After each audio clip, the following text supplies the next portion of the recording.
morning, Pea Creek Church. I promise you there is a reason for this unorthodox setup. But for those of you who like to follow along, we will be in the Gospel of Luke. Gospel of Luke, chapter 7. Gospel of Luke, chapter 7. And we're going to be at the tail end of this chapter, starting at verse 36. And this is just a beautiful story that illustrates what Jesus Christ has done for us. And today, the goal of today's sermon is to try to quantify something that's really impossible to quantify. Really, we're going to quantify two things. We're going to quantify love of God, or try to. As I said, this is something that's impossible. But we can quantify it by looking at what Christ has done for us. And Christ has forgiven us of our sins, of the debt incurred of our sins. So we're going to read this story, and I'm going to use Jesus as an illustration of what he's done for us, the parable he shares in this section of the Bible. And I'm going to take it to an extreme here to try to demonstrate how much Jesus Christ loves us and what he's done for us. For those who like to follow along, we're in Luke chapter 7, starting at verse 36. This is what it says. And one of the Pharisees desired him that he would eat with him. This is one of the Pharisees desiring that Jesus come and eat with him. And he went into the Pharisee's house and sat down to meat. And behold, a woman in the city, which was a sinner, when she knew that Jesus sat at meat in the Pharisee's house, brought an alabaster box of ointment. So Jesus has gone to this Pharisee's house. He's been invited. And keep in mind, Pharisees, as we know, are religious leaders. They're somewhat kind of like we consider pastors and preachers today. But it's a little bit different. But they're looked at as these great men, these reverent men that are to be respected, that are godly men and people that people should model themselves after. And this man sees something in Jesus. He sees he's a good teacher, potentially a rabbi, sees Jesus has some type of authority. This is likely earlier in Jesus' ministry, so it's not quite at the point where the Pharisees didn't like Jesus, but at this point he has some respect for him, so he's invited Jesus to his house to sit and have a meal with him and probably talk about theology and talk about God. And while he's there, this woman that Jesus Christ had done something for, we don't really know yet what he's done for her, but he's certainly done something for her, knows that Jesus is going to be at this house. So she says, I'm going to go there.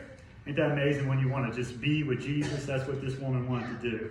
And it says in verse 38, it says, and she stood with this box of ointment and stood at his feet behind him, weeping, and began to wash his feet with tears, and did wipe them with the hairs of her head, and kissed his feet, and anointed them with ointment. So clearly we see this woman has such a reverence for Jesus Christ and loves him so much that she's brought this expensive ointment. She's spreading on his feet. She's kissing him. She's tearing up, and the tears are falling on his feet, and she's using those tears to wash his feet with her own hair. It's just such a beautiful illustration of this woman showing gratitude to Jesus Christ for what he has done. Okay, sweetheart. Showing her appreciation for what Jesus Christ has done. Now, in verse 39, we kind of hear what the Pharisee is thinking. He doesn't say this out loud, but this is what the Pharisee thinks within his own heart. It says, now when the Pharisee, which had bidden him, saw it, he spake within himself, saying, this man, if he were a prophet, would have known who and what manner of woman this is that touches him, for she is a sinner. So think about this. Here's a religious leader. Somebody that, like I said, you can kind of compare it to a modern day pastor. Somebody who's supposed to help God's people, supposed to help sinners, sees Jesus, and he has a respect and reverence for Jesus, and we see that this Pharisee suspects him to be a prophet. But when he sees this sinner, this woman, at his feet touching him, instead of thinking, wow, Jesus must have done something great for her to show this gratitude, instead he thinks, if he's a prophet, would he know that this is a horrible woman? It's likely she was a harlot, a prostitute, and had done some awful things. And he's saying, if Jesus is a prophet, he should know how awful she is, how big a sinner she is, and wouldn't want to be around her, wouldn't want her to touch him. Why would Jesus allow such a thing? And of course, Jesus Christ being God, he knows what's on our heart, what's in our minds. We don't have to say it. He knows it. So he knows what this Pharisee's thinking. And Jesus answered and said to him, can you imagine being beside Jesus Christ and just thinking something? And he answers the question you haven't even asked. He knows your heart. But Jesus answers and said unto him, Simon, I have somewhat to say to thee. He says, I have something to say to you. He says, Master, say on. There was a certain creditor. Now this is a parable Jesus gives. There was a certain creditor which had two debtors. One owed 500 pence and the other 50. And when they had nothing to pay, he frankly forgave them both. Tell me, therefore, which of them will love him most? So Jesus asked this Pharisee Simon, he says, there was a creditor, and two men borrowed money from him. One borrowed we'll just make it dollars, $500, and the other one borrowed 50. But both these men fell in hard times, and both these men were unable to pay the debt they had incurred to their creditor. So the man looked at him and had compassion on him, and the creditor forgave both of them. Both the one that owed $500 and the one that owed $50. So now he looks at Simon, the Pharisee, and he says, which of them will love him, the creditor, the one that forgave the debt, the most? And Simon answered and said, I suppose that he to whom he forgave the most. And Jesus said to him, you have rightly judged.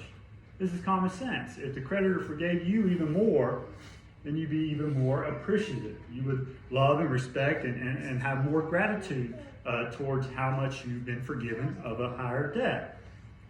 And he turned to the woman. So as soon as he answered Simon this, he says, you rightly judge. He turned to the woman and said unto Simon, see thou this woman, I entered into thine house.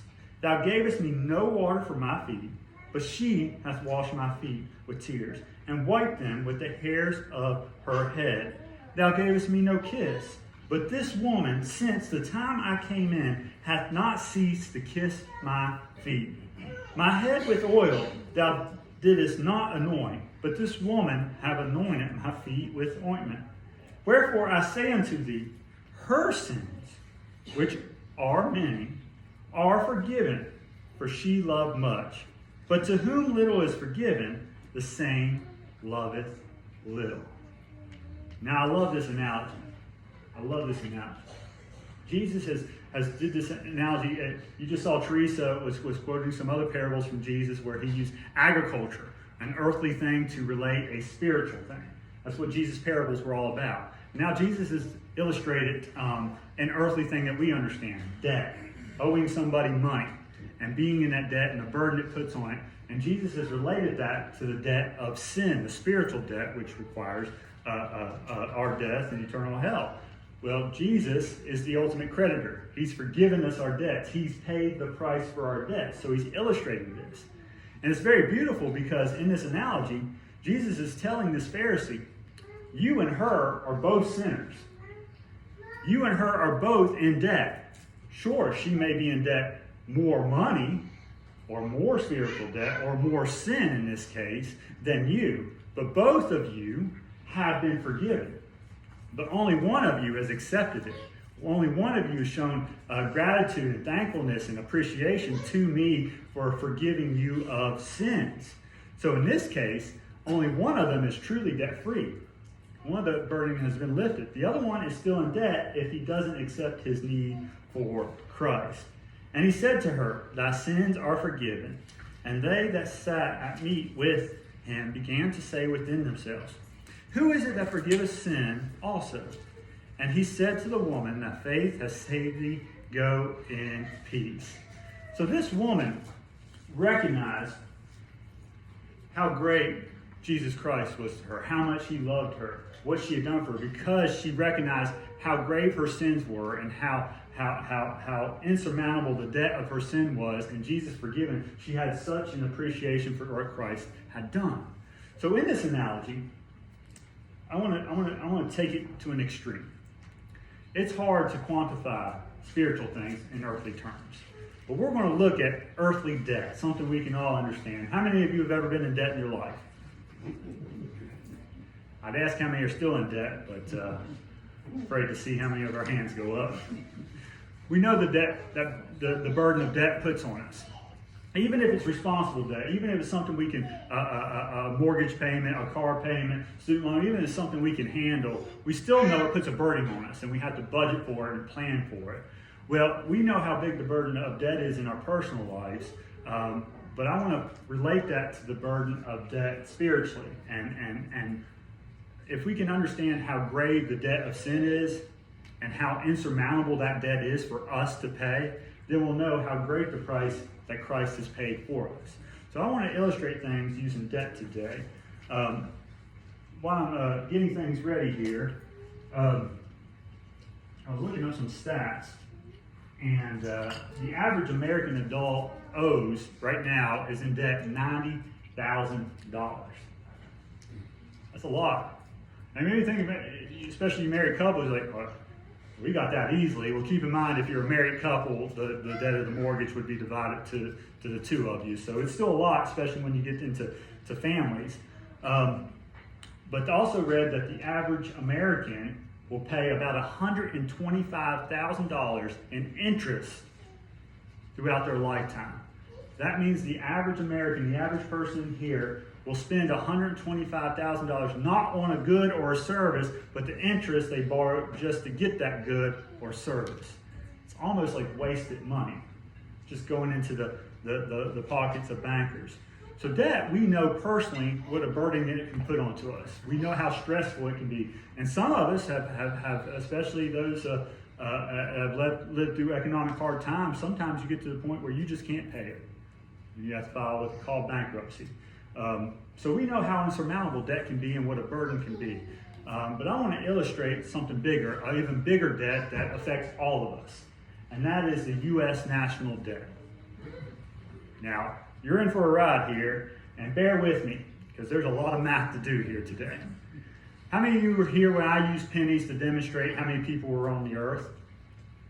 Okay, a lot of you. That was a good sign. I enjoyed that because what we did, we took a single penny here, and we said a penny would represent 1 million people. And we talked about how big a number 1 million is.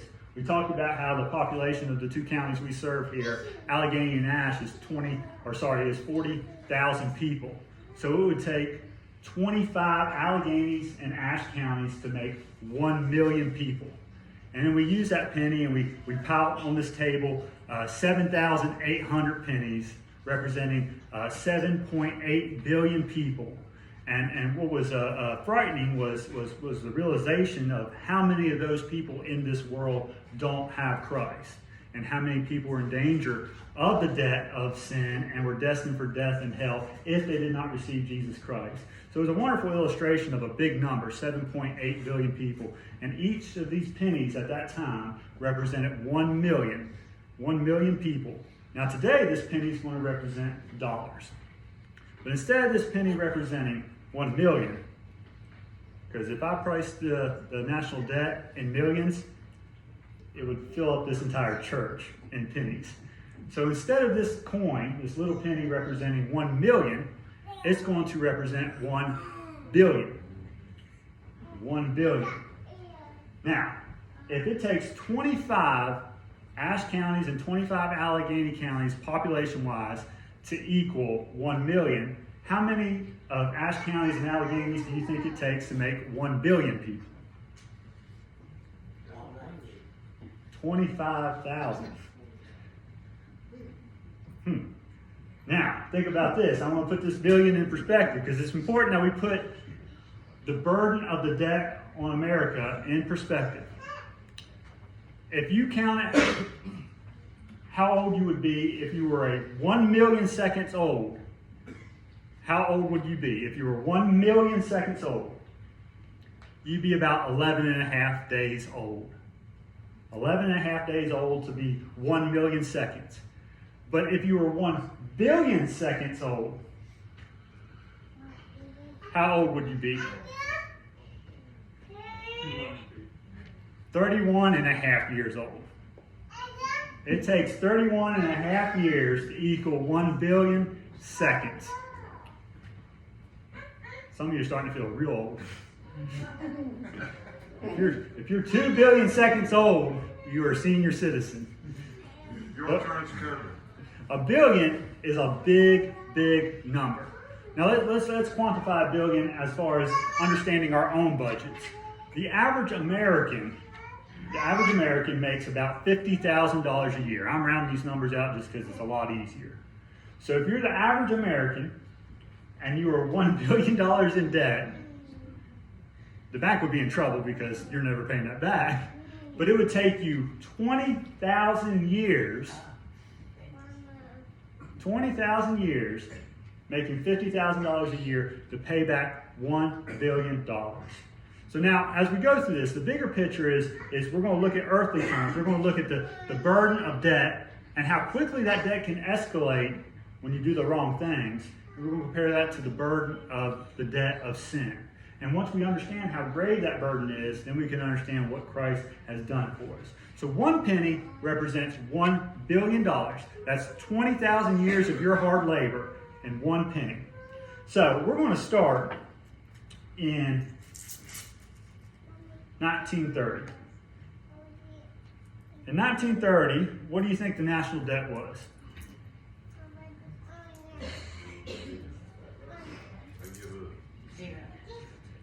$16 billion. So that's just about 16 pennies. $16 billion. Now, this is a very small pile. Probably some of you back row can't even see this. Doesn't look that bad. But remember, each of these pennies represents $1 billion. It's $16 billion. Each penny represents 20,000 years of labor from each one of you. Could you imagine that burden? But in the grand scheme of things, when the whole country owes it, $16 billion, 1930, not that bad. We can handle that, right? We can handle that. Well, you forward to 1933, just 3 years later, and of course we're in the middle of the Great Depression. This is the time we have the Great New Deal and a lot of legislation that help deal with the depression. That $16 billion in just 3 years turned into $23 billion. Still a small pile, but again, remember each of these pennies represents $1 billion. $1 billion. A lot of money. The debt already, if you really think about it, should seem insurmountable to think that the nation 100 years ago owed $23 billion. But to be fair, our GDP was much higher. There was a possibility of paying this back. But by the time we get to 1939, we jump to $40 billion in debt. So we see it doesn't take long for the debt to start to pile up. Just like sin, when you do one little sin, it usually leads to 2 sins, leads to 3, leads to more. When you tell a little lie, it leads to more sin. Similar with debt, once you buy that new nice car, you say, I need a boat. Then you get the boat and you go, I need a bigger truck to pull the boat. See, it doesn't take long for debt to pile on. Same thing with sin, especially when you start saying, I need. Not what does God want for me, it's all about what I need. But at the end of the Great Depression, we are at $40 billion. And in just 2 more years, 1941, does anybody know what happened in 1941? World War II. 1941, we were $50 billion in debt. So again, it doesn't look like much. And in the grand scheme of things, you're going to see it really isn't that much. But war is expensive. War is expensive. And in just 4 short years, 1945, when the war ends, that $50 billion became $100 billion, $150 billion,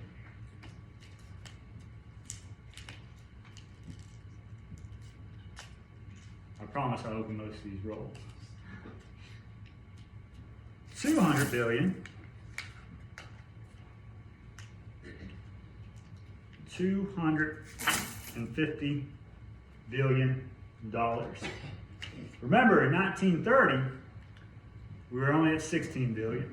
And by the time we get to 1945, We are at $250 billion in debt.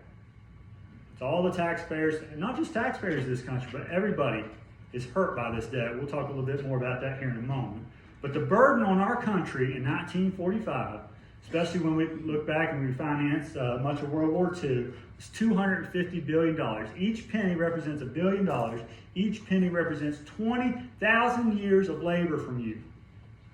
That's a lot of debt. That is a huge burden. Now, thankfully, after World War II, things slowed down. And in 1965, something happens. Does anybody know what happens in 1965? Vietnam War. Now, at the beginning of the Vietnam War, we were just over $300 billion in debt. But again, war is expensive. Ain't it amazing how monetary debt, correlates with sin? The more things are going wrong in this world, the more we reject God, the more we get into financial debt. It's very correlated. But just from 1965 to 1975, we add another $200 billion in debt. And that's when we come to the end of the Vietnam War. So at the end of the Vietnam War, we are $500 billion in debt. $500 billion in debt. $500 billion. And remember, each of these coins represents 20,000 years of your hard labor. Now I'm going to do something here. We're going to accumulate all the debt of the country, but I'm going to slide this to the side here just for a minute. This pile, essentially, most of our debt was incurred in this perspective in the 20th century. So this accounts for about 75 years of data from debt from 1900 to 1975. This includes the debt that we incurred for World War I, World War II, the Great Depression, Korean War, Vietnam War. It includes a lot of things. And we see how expensive that is. $500 billion, $500 billion. Again, each billion representing 20,000 years of your labor to pay off. So we see just in 75 years, we accumulate $1 trillion in debt. That seems almost insurmountable. But in just 5 short years,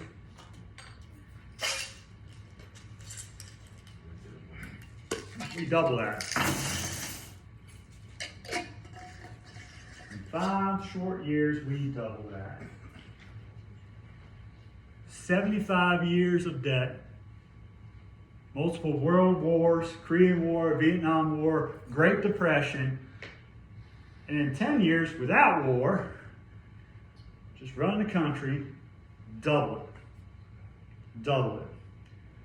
Now in 1981, we have a president. A lot of you think he's a great president. I think he was pretty good.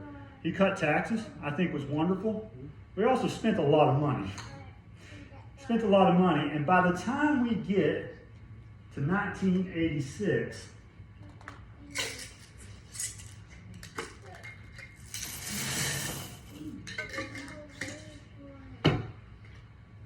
we doubled the debt again. $2 trillion. 1986 is the national debt. Again, just think of the burden this is on the American people. Think of what this is doing to us.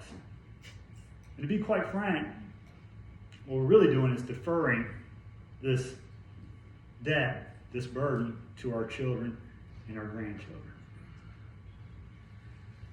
Some of you remember what the cost of goods and services were in the 70s and 80s. And now that same money you're using in order to keep up with the debt has been devalued. And things cost more and more and more. So even if you're blessed not to have to pay taxes, you're still paying for inflation tax. This is a big burden. And in 1986, our nation hit $2 trillion in debt. Now we forward to 1990.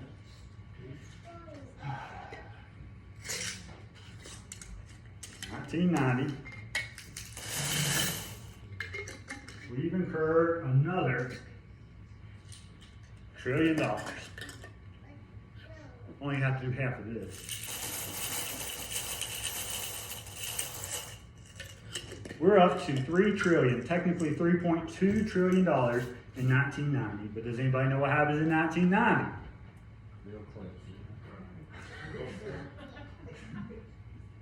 Sadly, I have to say Bill Clinton does something good, and we're going to talk about that in a minute. Not sadly, it's a good thing. But first, 1990, we got up to $3 trillion in debt, but we entered into the first Iraq War. Ain't that sad that we have wars where we have to say the first and the second? A World War I, World War II, a first Iraq incursion, second. It's tragic that humanity doesn't learn our lessons. We just keep getting into debt, keep doing the same sins, keep on the same trap. But, of course, war is expensive, and from 1990 to 1995, we had another $2 trillion in debt.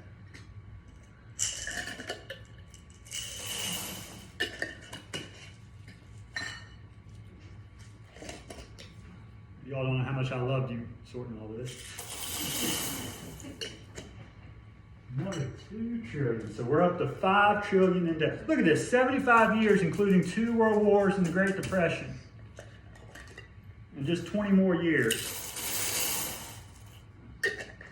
That's the burden of debt. 1995, though, something happens. Bill Clinton and Congress looking at things, they said, hey, this is getting out of hand. We're in trouble. They're seeing this number balloon. They're seeing the burden it's putting on American people, and they realize things are getting bad. And for the first time in modern history, the deficit was not only reduced, but it was eliminated. Deficit was eliminated. Now, technically, we didn't really pay down the debt much, maybe just a smidge. But for a few years, this country operated without adding to the debt. Blessing. Blessing. But we get to 2002, and we're at $6 trillion, but I'm not going to just put that $1 trillion on. But what happens in 2002? The war on terror. After 9/11, the next year, we waged the war overseas. And again, war is expensive. War is expensive. And we see things escalate from there, and we get to 2008. 2008, and we all know, most of us have lived through that, the financial crash, mortgage-backed securities just crumbled. Everything went awful. And we had $5 trillion in debt.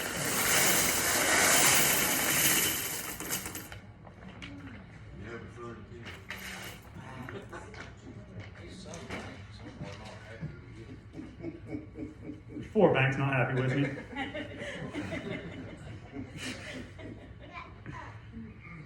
Again, each one of these represent 20,000 years of your hard labor.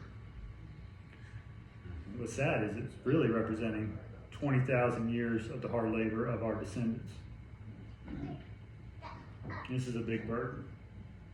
$10 trillion in 2008. All the Americans on the hook for this. And I think it's at this point that anybody paying attention realizes that this debt is insurmountable. There's really no hope of paying it off. Really no hope. But then we forward just 3 years later, we hit another recession, another debt crisis, not as bad as 2008, but just in 3 short years, another $5 trillion.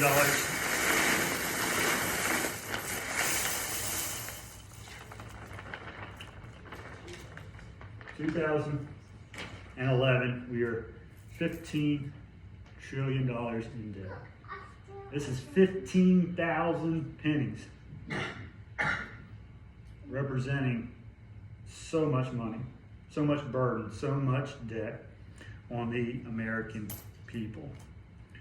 Forward to 6 years later, 2017, I don't know if y'all kept up with the news at that time, but Congress was arguing over the budget. They were trying to see what would pass, what would go through. But we had a problem. It was a problem that's come up before, but it was a political grandstanding at that point. I just hate when our leaders have to grandstand to serve the American people. But they decided to finally raise the debt ceiling so that we could keep operating as a country, which led to another $5 trillion in debt.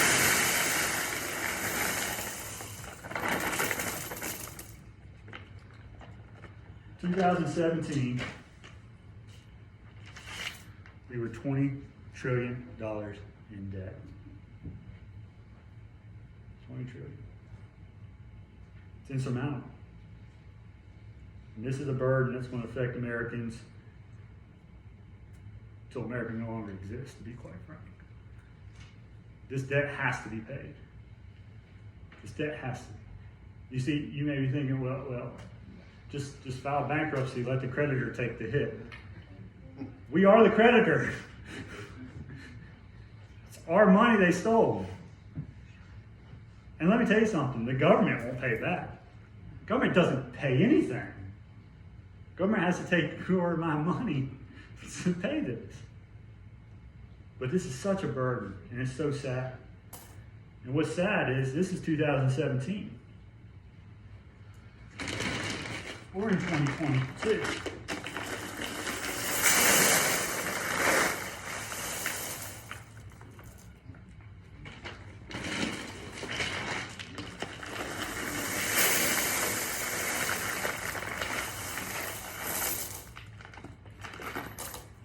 I knew it eventually fall off. $30 trillion. That is the burden on America right now.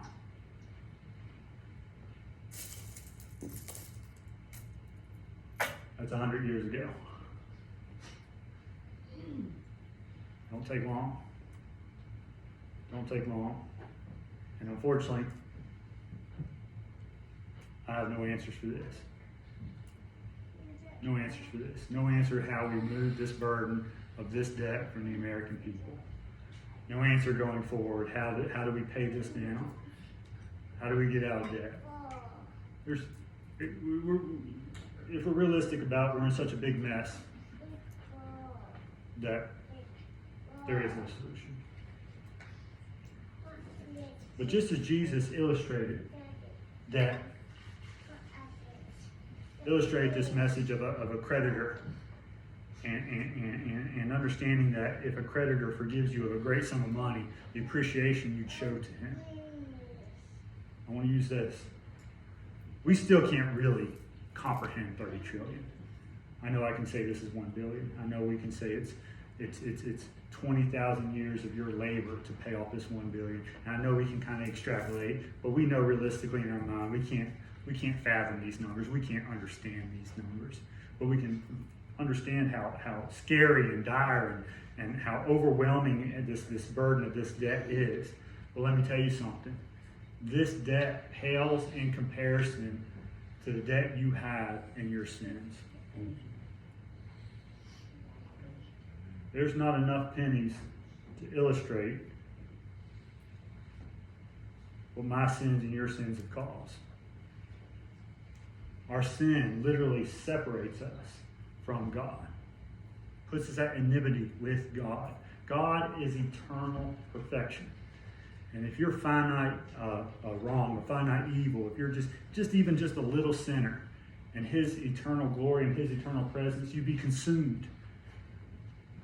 But Jesus Christ has removed that debt from you, removed the sin from you, taking the price of that sin and debt on himself for your benefit. He has imputed his righteousness on us.